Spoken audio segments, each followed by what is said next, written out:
que a paz do nosso Mestre Jesus seja sempre em nossos corações. E o tema proposto para essa noite foi justamente que nós falássemos sobre o Centro Espírita e a caridade. Eu comecei a reflexionar e buscar na memória os acontecimentos que levaram, nos dias atuais, a prática da caridade, principalmente no sentido proposto pelo Cristo. E fazendo uma viagem psíquica, eu convido a todos para retornar 2000 anos, naqueles dias fatídicos, pós-crucificação do Mestre Jesus, que eram dias bastante temerosos, onde os seguidores de Jesus estavam assustados, com medos, porque na realidade, frustrados e decepcionados, eles não esperavam de maneira nenhuma aquele desenrolar da história daquela maneira, porque em verdade eles achavam que Jesus seria um baluarte humano, que talvez libertaria até mesmo a Judéia do tacão do Império Romano. Eles sequer imaginavam que Jesus um dia pudesse ser preso, e se o fosse, se libertaria. Eles imaginavam que Jesus jamais seria condenado e muito menos crucificado. Mas o fato que em meio àquela frustração, aquela dor, aquele temor, todos tiveram a certeza de que Jesus falara a verdade, que Jesus trazia realmente na prática aqueles seus ensinamentos. Quando após a crucificação Jesus manifestou por 11 meses, nos 40 dias seguidos à sua crucificação. E uma das aparições que mais fundamentaram os dias atuais ocorreu no Mar da Galileia, quando alguns discípulos, retornando de uma pescaria sem conseguir colher nada, se deram conta de um homem na praia que perguntaram: "Vocês têm alimento?" E sem reconhecer que era um homem, Pedro disse: não temos, não pegamos nada. Ele então fala: "Joga então a rede para o lado direito." E jogando a rede, ela volta abalada quando o discípulo amado reconheceu que era o Senhor. Pedro então se cinge de uma túnica, porque ele estava nu, se atira no mar. Os outros remam até a margem e vão ter com Jesus com uma saudade imensa. Ali, Jesus já estava preparando peixes, pão, e pediu que eles trouxessem mais. Ele então serve o pão e passa um dia agradável. E durante o jantar, Jesus, enquanto conversava com os discípulos que ali estavam, se vira para Pedro e diz: "Simão, tu me amas?" Pedro, assustado, sem reação, diz: "Claro, mestre, eu te amo." Jesus continua conversando e de repente vira para Pedro e diz: "Simão, filho de Jonas, tu me amas mais do que eles?" Simão, mais assustado ainda, diz: "Claro, é óbvio que eu vos amo." Jesus continua a conversa e se vira pela terceira vez e pergunta: "Simão Bar Jonas, Simão, filho de Jonas, tu me amas?" E ele, já assustado e chorando: "Sim, mestre, então apacenta as minhas ovelhas." Quando Jesus fala por 3 vezes: "Apacenta as minhas ovelhas", é no sentido de dar abrigo, de dar alimento, de dar assistência de toda ordem, de dar socorro, reconhecendo na humanidade as ovelhas do reino do Mestre. Jesus determina então que Simão Pedro seja o responsável o líder pela organização de uma fronteira nova, uma organização futura que nasceria das atitudes dos próprios apóstolos. Depois dessas aparições, certos de que viviam um novo tempo, os apóstolos, alguns, retornaram a Galiléia, onde ali venderam seus poucos bens, seus pertences, angariaram fundos e foram para Jerusalém. Uma vez em Jerusalém, os discípulos começaram uma campanha de arrecadação de dinheiro para que pudesse construir um espaço físico onde ali atenderiam os necessitados do caminho. Amigos, ofereceram a Pedro uma pequena área no caminho entre Jerusalém e o porto de Jope, para que se pudesse erguer de maneira simples e acolhedora um teto. E assim nasce a Casa do Caminho. E instalados ali de maneira muito simples, de maneira ainda muito improvisada, porque na realidade a Casa do Caminho nesse momento era apenas um teto, com paredes extremamente frágeis, apenas para fazer as vedações. Mas Pedro aspirava a prosseguir os passos do Mestre, ansioso pelo trabalho, orava com fervor e todas as noites pedia para que Jesus enviasse os teus primeiros necessitados. E numa noite, no seu quarto pequeno e muito singelo, Pedro orava quando de repente ele percebe em meio às sombras a figura materializada de Jesus. Ali, Pedro diz: Mestre, uma vez no mar da Galileia tu dissestes que eu seria pescador de homens. Larguei tudo para te seguir.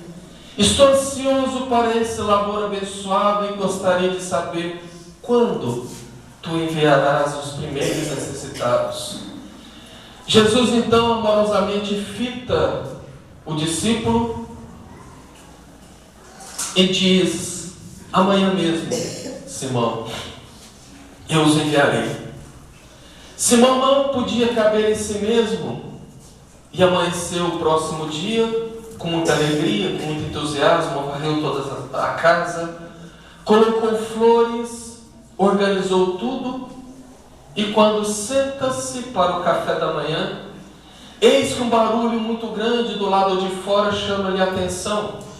A porta abre violentamente e um corpo seminu adentra o recinto. Era Joachás, o criminoso, o ladrão, que fugindo de pessoas que queriam prendê-lo, buscava ali um refúgio, um esconderijo. Mas Pedro, reconhecendo nele o criminoso, o repudia e disse que jamais a casa do Senhor deveria ser condizente com o crime. Expulsando-o, entrega Joachás aos soldados que o prende. Simão então se vê bastante feliz por dentro, porque foi um cumpridor da lei e da ordem. Mais tarde um pouco, para por ali uma liteira extremamente requintada e desce dela uma linda mulher greco-romana, Júnia, que, conhecida do povo, busca na Casa do Caminho o abrigo, uma orientação. Mas Pedro, mais uma vez reconhecendo aquela mulher, muito conhecida por todos pelo seu comportamento duvidoso, diz que não, que a sua ética profissional, por assim dizer, jamais poderia manchar o refúgio do Mestre. E diz para ela: vá para a praça, porque lá colocaram à tua cara o que você merece. Pedro então se volta e continua os afazeres, um pouco frustrado, porque cadê os necessitados do Mestre? A tarde começa a se pôr. Quando bate a porta insistentemente e Pedro, ao abrir, cai um corpo porta adentro.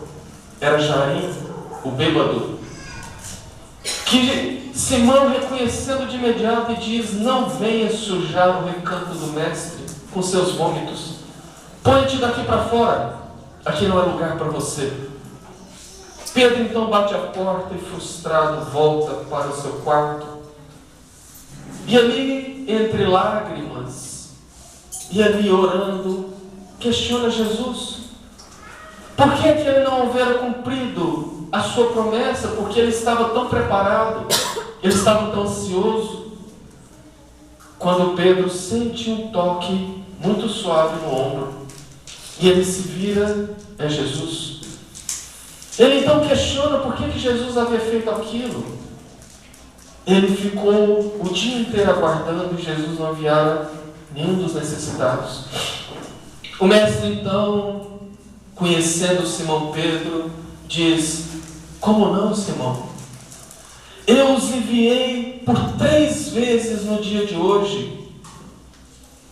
E conhecendo também a falta de memória, meio que a refrescar a memória de Pedro, disse: logo pela manhã, eu te enviei Joachás, um criminoso que veio buscar orientação. Veio buscar em ti o recaminho para a vida, e você simplesmente o encaminhou novamente para a prisão. Mais tarde eu enviei Júnia, a greco-romana, aquela que tem uma vida questionável, mas que você a escorraçou com seu sarcasmo, com a sua ironia. E agora há pouco, Simão, a terceira pessoa, Jarim, o bêbado, veio procurar-te para que pudesses tirá-lo do vício, reencaminhá-lo pela vida fora, mas você o apresentou o teu próprio pé. Pedro então, extremamente vergonhoso, disse: mestre, me perdoa, me orienta. Eu sei que eu falei, eu nunca imaginava que aqueles já eram. Jesus, antes que Pedro termine a fala, diz: Pedro, quando quiserdes ouvir a minha voz e a minha palavra, lembre-se de buscar no Evangelho. E tentando abraçar Jesus e acolhê-lo no seu coração, Jesus desaparece como uma névoa. Pedro então busca os escritos de Levi, no capítulo 9, no versículo 12, aberto quase que ao acaso, e ali ele lê entre lágrimas: os sãos não precisam de médicos. Assim nasce o dirigente Simão Pedro, que no seu labor diário começou o trabalho na casa do caminho, ora paciente, ora intolerante, ora errando, ora acertando, ora fraco, ora forte. Mas Simão Pedro, com o tempo, vai se transformando naquilo que Jesus já sabia que ele era: a rocha. Começa então o trabalho da primeira instituição de auxílio humano e socorro da história, aos moldes dos ensinamentos de Jesus, tendo como princípio básico a caridade. Mas lá faltava tudo. Era praticamente um telheiro com paredes bastante frágeis. Os amigos então começaram a se cotizar, abrir velhos cofres, abrindo mão de pequenos utensílios, foram montando uma estrutura bastante simples e incompleta, que mesmo inacabada, que mesmo de maneira improvisada, começaram a atender todos aqueles que ali batiam as portas. Foram feitas campanhas para suprir necessidades, roupas, agasalhos, porque às vezes à noite no deserto é bastante frio, camas para atender os necessitados, roupas para atender os obsidiados que rasgavam tudo, medicamentos, comida. À medida que o volume de trabalho aumentava, novos companheiros, novos trabalhadores iriam aparecendo e se juntando ao grupo, que mais tarde perceberam que além do socorro físico, se fazia bastante necessário o socorro do Evangelho. Construíram uma área em anexo, onde ali seriam feitas as pregações, que tiveram à frente Pedro, Tiago e posteriormente Estevão. Mas nem tudo era um mar de rosas, apesar das dificuldades. Em busca de soluções financeiras, porque era muito difícil manter aquela estrutura, quando naquele tempo mais de 50 pessoas estavam literalmente internadas, recebendo socorro, alimentação, fez com que eles começassem a adquirir dívidas perante os comerciantes de Jerusalém e principalmente perante os fariseus. O que fez que, para tentar abrandar aquela dificuldade, Tiago começasse a inserir na casa do caminho situações e ideias antidoutrinárias. Ideias essas que, assimiladas por Pedro, tiveram como principal rebatedor o Saulo de Tarso, futuro Paulo, que, já adotado o cristianismo, foi um dos baluartes daquela casa, dando extremo apoio psicológico, extremo apoio principalmente financeiro, quando em suas viagens buscavam angariar fundos direcionados à casa do caminho. Mas o problema não se dava apenas no campo das coisas materiais. Dentre aquelas dificuldades e dentre aqueles funcionamentos, começaram as críticas, as reclamações, as intrigas, ciúmes e brigas de toda ordem para defender os próprios interesses. Pessoas que discutiam insatisfeitos com as próprias tarefas, ou às vezes porque tinham que fazer tarefas dos próprios companheiros. Assim o clima pesava. E as intrigas e as brigas eram uma constante, o que fez com que Pedro, tentando apaziguar aqueles conflitos, estabelecesse na casa do caminho o culto no lar uma vez por semana, para que durante o culto não só apenas o psiquismo pudesse mudar, mas também como uma oportunidade de diálogo, de redenção. Mas após 6 meses de lutas constantes, nada tem mudado. As intrigas continuaram fortes e aparentemente eram cada vez mais constantes, até que numa noite, já sem saber o que fazer, aos prantos fortes, Pedro roga a presença do Mestre, que se faz ali, no seu quartinho. Jesus aparece para Pedro, que narra todas as campanhas, todos os feitos, como se Jesus não soubesse. E Jesus, ouvindo calmamente, em silêncio, após Pedro terminar, ele diz: muito bem, Simão, vocês fizeram várias campanhas e buscaram várias atitudes. Eu, porém, vos proponho que façamos desta vez a campanha da paz, começando pela caridade da língua. E mesmo assim, com a orientação do próprio Cristo, os conflitos não se aplacaram. As brigas continuaram, as reclamações, o ciúme, até que uma noite, depois de uma discussão muito forte com Tiago, Pedro já planejava abandonar tudo, mudar para outra localidade, porque não achava que aquilo ali era para ele. Ele já estava tão cansado de lutar sozinho, enquanto todos só queriam quase que fosse carregado às suas costas.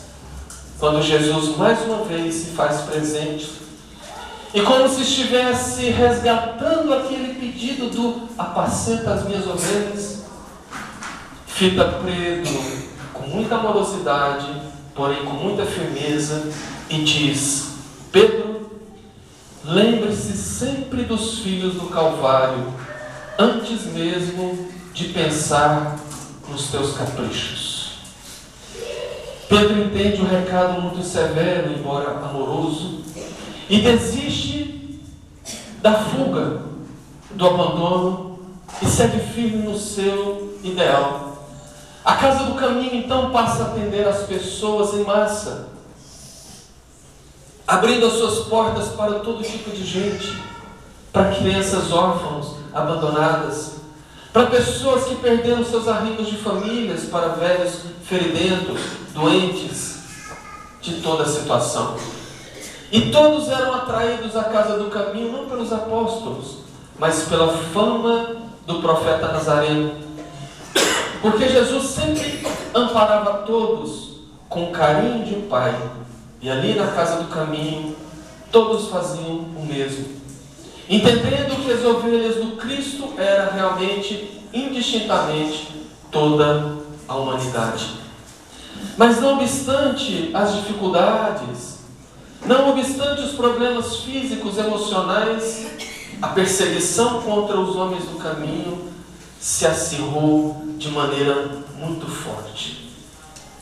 E naquele tempo, as palavras do Mestre, quando reuniu pela primeira vez os apóstolos, lá no mar da Galileia, em Cafarnaum, na pequena casa de Simão Pedro, quando começava a sua primeira preleção para o colégio dos apóstolos, as palavras do Mestre ecoou por todo o mundo e por todo o tempo, quando ele disse: ide antes em busca das ovelhas perdidas da casa de nosso Pai, que se encontram em aflição e voluntariamente desterradas de seu divino amor. Reuni convosco todos estes que se encontram de coração angustiado e dizei-lhe de minha parte que é chegado o reino de Deus. Trabalhai em curar os enfermos, limpar os leprosos, ressuscitar os que estão mortos nas sombras do crime ou da ilusão ingrata do mundo e da terra. Esclarecei todos os espíritos que se encontram em trevas, dando de graça o que de graça vos é concedido. Dessa forma, chegamos ao nosso tempo com inúmeras casas espíritas espalhadas por todo o mundo e principalmente pelo Brasil, fazendo o trabalho aos moldes da antiga Casa do Caminho de Jerusalém, porém com as mesmas dificuldades, com os mesmos problemas e com os mesmos desafios de há 2000 anos atrás. Recentemente, coisa de no máximo uns 20 dias atrás, eu fui convidado para fazer uma palestra em uma casa espírita no município de Ituiutaba, Minas Gerais. Uma casa bastante diferente, que faz todo o atendimento médico espiritual, serve alimento para mais de 500 pessoas todos os segundos sábados de cada mês. Mas a diferença daquela casa não se dá por isso, porque isso é uma constante na maioria das casas espíritas. A diferença se dá porque ela é uma fazenda, distante 20 quilômetros e que tem uma história. Porque a descendente da fundadora, me contando, diz que há mais ou menos 60 anos atrás, num período onde praticar o espiritismo era contravenção, reuniões eram invadidas por policiais que prendiam todos que ali estavam. Eles então construíram essa casa espírita longe da cidade, para que ali pudessem praticar a doutrina, porque desde há muito tempo, principalmente no Brasil do século XIX, praticar o espiritismo era contra a lei. E era um período onde, pasmem, poucos desconhecem, mas houve um tempo que as casas espíritas do Brasil ficaram fechadas por 2 anos. Por 2 anos o espiritismo no nosso querido Brasil ficou calado, à exceção de uma única casa espírita que servia alimento para os pobres, que servia alimento para todos que tinham fome. E por esse motivo nasceu a assistência humanitária nos centros espíritas. Assistência humanitária que chega aos dias de hoje e que equivale, segundo a estatística, aos números do nosso Sistema Único de Saúde, fazendo jus à grande máxima doutrinária: fora da caridade não há salvação. Porém, nós não podemos esquecer que a caridade, a rigor, não é essa prática da doação de coisas, não é essa prática de dar apenas comida, abrigo, roupa. A rigor, A caridade a qual nós precisamos nos ater sem perder de vista é aquela que os Espíritos responderam para Kardec no Livro dos Espíritos, na questão 886, quando Kardec perguntava qual o verdadeiro sentido da palavra caridade, como entendia Jesus. Os Espíritos então respondem: benevolência para com todos, indulgência para com os erros alheios e perdão das ofensas. Este é o sentido verdadeiro da caridade. Porque quando nós mergulhamos nesse BIP de Jesus, nós podemos entender que a benevolência, que abre a resposta dos Espíritos, na realidade é uma das filhas do Senhor Bené. O Senhor Bené tinha 3 filhas: a benemerência, a beneficência e a benevolência. Benemerência, na realidade, é ser merecedor do bem. É aquela pessoa que, por seus méritos, necessita, mas que está apta a receber o bem. A beneficência, como o sufixo diz, é o ato de fazer o bem. Mas a benevolência, que faz parte da caridade como entendida por Jesus, é a vontade de fazer o bem. Não é simplesmente sair para a rua e dar o pão, distribuir medicamentos ou comida para as pessoas. Porque se você estiver fazendo o bem, seja ele qual for, do menor ao maior volume, se aquele irmão não mexer com as suas fibras mais íntimas emocionais, se você não estiver fazendo aquilo com amor realmente, ao ponto de se sentir bem e querer fazer, você não está sendo benevolente. Você não está fazendo bem. Você está fazendo apenas uma obrigação social. Por isso que o Evangelho fala sobre a recompensa que nós já recebemos na terra. Porque muita gente tenta fazer alguma coisa em prol dos outros, uns para ganhar um lugar no paraíso, outros para ter acesso direto para nosso lar, como se fosse a única colônia espiritual do planeta. Outros tentam fazer para que as pessoas que o cercam vejam o quanto ele é bom, o quanto ele é caridoso. Pessoas que vão para casa se sentindo bem: nossa, eu sou uma pessoa muito boa, eu fiz caridade. Por isso que os Espíritos dizem: você já recebeu na terra a sua recompensa. Portanto, a benevolência é a vontade, é o sentimento de doar-se por amor. A indulgência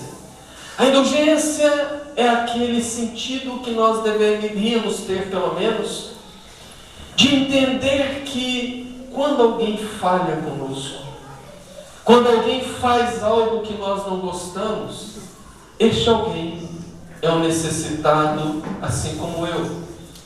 Que da mesma maneira que muitas vezes eu irrito uma pessoa, da mesma maneira que muitas vezes eu sou questionado pelos meus atos, eu tenho que dar ao outro o direito de ser como ele é. É como o Chico disse: eu dou às pessoas o direito de ser como são, mas eu dou a mim mesmo o dever de ser cada vez melhor. Porque muitas das vezes nós projetamos no outro os nossos defeitos. Nós falamos muito mal de certas pessoas, desconhecendo que em verdade nós estamos falando de nós mesmos. O melindre é uma das principais causas de conflitos dentro de uma casa espírita. Pessoas daquelas que você não pode falar nada, que já acha ruim, que já fica todo melindroso porque se ofende com uma colocação, até às vezes com conselho. E lembra da projeção? Quando eu me ofendo com algo que alguém me diz, é porque na verdade eu identifico naquilo uma realidade.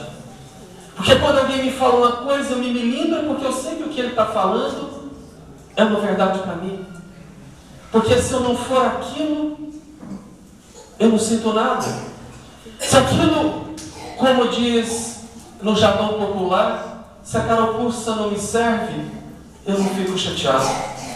Portanto, para o melindroso, o perdão é algo extremamente complicado, extremamente difícil, porque esbarra no seu próprio orgulho.